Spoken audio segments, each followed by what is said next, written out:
Olá, meu nome é Bruno Mota, eu faço parte da equipe técnica do Instituto T3S e hoje eu trago para vocês uma pequena aula sobre gaiola de Faraday no ANSYS HFSS. Bom, antes de partirmos para o software, vamos ver inicialmente o que é uma gaiola de Faraday. É uma estrutura onde a parte interna ela é blindada de campos eletromagnéticos provenientes do ambiente externo. Da mesma forma, campos eletromagnéticos produzidos internamente à gaiola de Faraday eles não serão externados ao ambiente. Em geral, para blindagem eletromagnética, utiliza-se materiais condutores, como aço inoxidável, alumínio e cobre. A função desses materiais é bloquear ou refletir as ondas eletromagnéticas, o que depende principalmente da sua condutividade. Então, não é qualquer gaiola de Faraday que bloqueia qualquer onda eletromagnética. As gaiolas de Faraday elas são produzidas para um tipo específico de onda, com um comprimento de onda específico. Então ele vai depender da espessura, composição, tamanhos de eventuais aberturas. Sim, ela pode ter aberturas nessa gaiola de Faraday e mesmo assim bloquear ondas eletromagnéticas. Isso irá depender aí do comprimento de onda da radiação.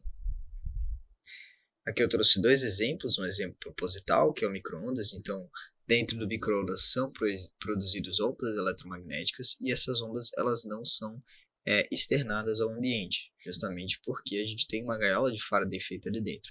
As partes internas do micro-ondas elas são de metal e a gente consegue ver, pois atrás do vidro a gente tem uma grade metálica ali com aberturas com um tamanho específico que são específicos para aquele comprimento de onda da radiação. Então, justamente por isso, a gente consegue assistir ali a comida no micro-ondas e mesmo assim não sofrer nenhuma radiação eletromagnética vinda do micro-ondas. Também, outro exemplo aqui, que no caso é não proposital, é o elevador. Então, todo mundo já se deparou com ao entrar no elevador, a gente acaba perdendo o sinal de uma ligação por telefone. Isso justamente porque a maioria dos elevadores eles são feitos de metal e esse metal não deixa com que as ondas de telecomunicação elas entrem no elevador. Então isso faz com que a gente acabe ficando sem sinal telefônico dentro do elevador.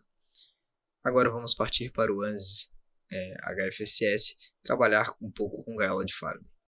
No ANSYS Electronics Desktop, foi utilizado um projeto dos exemplos, então aqui na aba Desktop, clicar em Open Examples, HFSS, antenas, e foi utilizado esse projeto de Array de antenas aqui. Tá?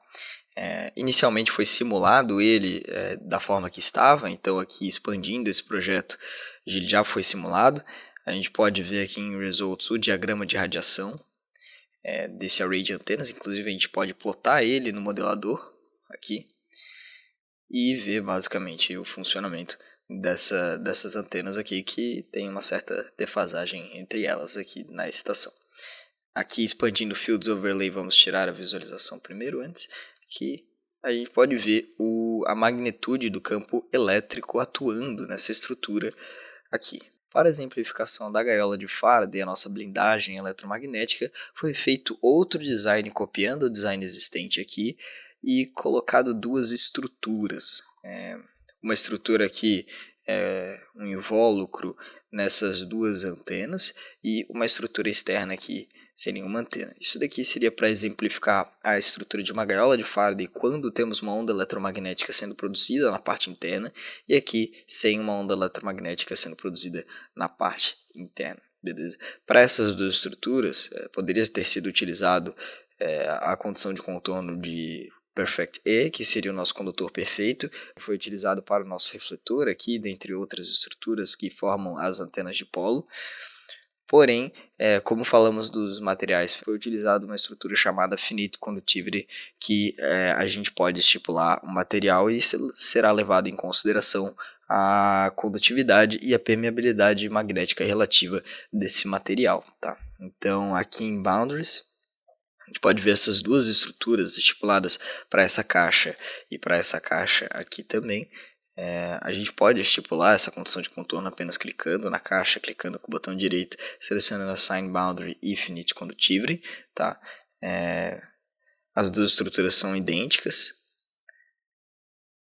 E aqui na janela que a gente define essa condição de contorno, podemos utilizar esse Use Material aqui, que foi estipulado o alumínio.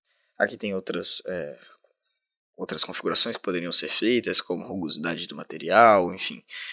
Não vamos entrar nesse patamar para essa aula, tá? Clicar em OK. E aqui esse projeto também já foi simulado, tá? Então a gente pode ver o resultado do diagrama de radiação, como ele é diferente do outro, justamente pela não ter a presença das duas outras antenas que foram colocadas nesse invólucro ali atuando, então o ganho é bem mais reduzido. A gente pode também plotar no modelador. Basicamente aqui, e como ele tem um comportamento aqui não homogêneo, né? Vamos tirar aqui o modelador.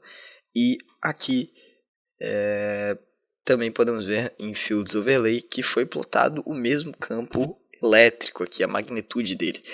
E podemos ver claramente a blindagem eletromagnética funcionando aqui. Então, nessa caixa da parte superior, a gente tem a produção de ondas eletromagnéticas aqui na parte interna, e podemos ver como a magnitude da parte interna ela é bem mais acentuada que a parte externa, tá? Essa escala aqui está em logarítmica, então as diferenças entre cores elas têm uma grande magnitude aqui. Então a gente pode ver que uma coloração aqui e uma coloração um pouco mais abaixo aqui, elas têm uma diferença de valor bem acentuada. Então as ondas que foram produzidas aqui dentro, elas de forma geral ficaram aqui dentro, tá? Assim como nessa outra gaiola de Faraday, aqui nessa outra blindagem eletromagnética que foi produzida, a gente não tem uma produção de ondas eletromagnéticas na parte interna, apenas na parte externa. E aqui a gente pode ver, de acordo com a magnitude, a diferença muito acentuada entre a parte externa e interna, e podemos ver como está funcionando aqui, como está sendo blindado a parte interna da estrutura em relação à parte externa.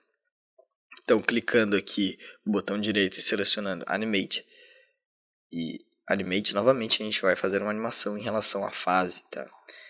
E fica bem claro como, alterando a fase aqui dessa estação, e a magnitude, como aqui, comparando com a parte de baixo, em que essa onda eletromagnética ela é externada, e aqui ela fica na parte interna, e essa estrutura aqui, com a magnitude é bem mais reduzida com relação ao exterior.